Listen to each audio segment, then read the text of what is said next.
High, সবাই কি ভাবছো আমরা কি করছি? এখন কটা বাজে একটু দেখে নাও ঘড়িটা। দাঁড়াও, দেখতে পাচ্ছ এখন 2:03। যারা ভাবে না যে ছোট বাচ্চা তো কি হয়েছে, রাত দুপুরে তো অনায়াসে মাও ঘুমিয়ে পড়তে পারে বাচ্চার সাথে। এই হচ্ছে আমার বাচ্চা, যে কিনা 5:30 অবধি এইরকমই করবে। ঠিক ঠিক সকাল 5:30 অবধি। দেখো ওর চোখে ঘুম আছে? কোথাও দেখতে পাচ্ছ ঘুম আছে? 5:30 অবধি ঠিক এরকম করবে, তারপরে সে ঘুমিয়ে পড়বে। আর আমি কি করব?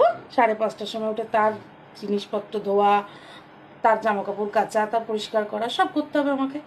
তাহলে আমি কি করে ঘুমাবো?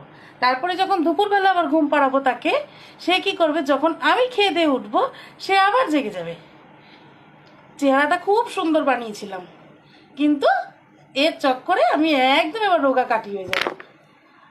আর সেই মানুষগুলোর দেখা কিন্তু আমি এখন পাচ্ছি না, যারা সব সময় বলে বাচ্চা ঘুমিয়ে পড়েছে তুইও ঘুমিয়ে পড়বি, তুমি দেখতে পাচ্ছ একটুখানিও ও শান্ত, ও এ মাথা আর ও মাথা করছে কন্টিনিউ। দেখো, এই দেখো, ওকে আমি কোনোভাবেই এক জায়গায় করতে পারছি না।